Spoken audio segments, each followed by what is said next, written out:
My name is Lawrence Blanchard, and welcome to another edition of Let the Bible Speak for Itself.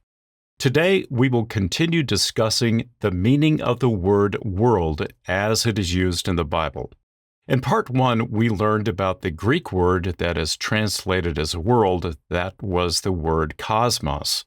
There is another Greek word that is likewise translated as world. That Greek word is oikoumene. In the New Testament, oikoumene means land and referred to the Roman Empire of the first century. This was a vast inhabitable land, but it did not include the entire planet. Let's look at how the King James Version translates oikoumene in Luke chapter 2 and verse 1. And it came to pass in those days that there went out a decree from Caesar Augustus that all the world should be taxed. The King James Version translates oikoumene as all the world. However, the New American Standard Bible translates oikoumene as all the inhabited earth. Now, in those days, a decree went out from Caesar Augustus that a census be taken of all the inhabited earth. The New International Version is even more specific, interpreting oikoumene as the entire Roman world.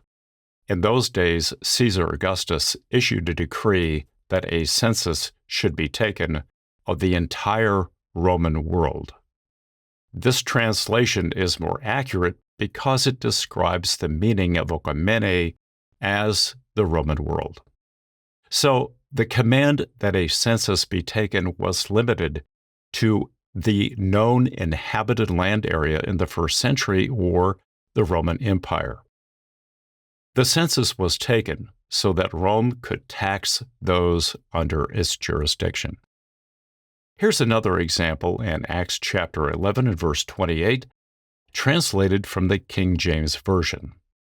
And there stood up one of them named Agabus, and signified by the Spirit that there should be a great dearth throughout all the world, which came to pass in the days of Claudius Caesar. The New American Standard Bible also says that there would be a great famine over all the world. One of them, named Agabus, stood up and began to indicate by the Spirit that there would certainly be a great famine all over the world, and this took place in the reign of Claudius. The prophecy here has a limited context of a known large land area. One might get the impression that this famine would encompass the entire planet. However, the New International Version translates oikoumene more accurately. One of them, named Agabus, stood up and through the Spirit predicted that a severe famine would spread over the entire Roman world. This reflects the true meaning of oikoumene as the entire Roman world. Also, consider the perspective of the people of the first century. They had no concept of the entire planet like we do today. These are not the only examples of the limited world, but there is one more we want to mention. Jesus said in Matthew chapter 24 and verse 14 that this gospel of the kingdom shall be preached in the whole world as a testimony to all nations, and then the end will come. The word world is translated from oikoumene. That gospel of the kingdom would be preached in the first century AD within the specific land area known as the Roman Empire. The end Jesus spoke of was the end of the Old Covenant age when Jerusalem and the temple were destroyed in AD 70.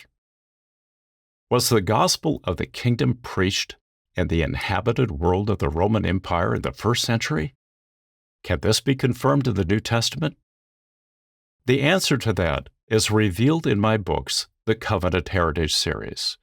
Just log on to yourbiblicalheritage.com and click on the store link. If you prefer, you can access our online video teaching and training course, thebiblemasterybootcamp.com. Log on to thebiblemasterybootcamp.com. You can also order the physical copy of the Bible Mastery Bootcamp with the teaching videos at our store and yourbiblicalheritage.com. Thanks again for joining me today.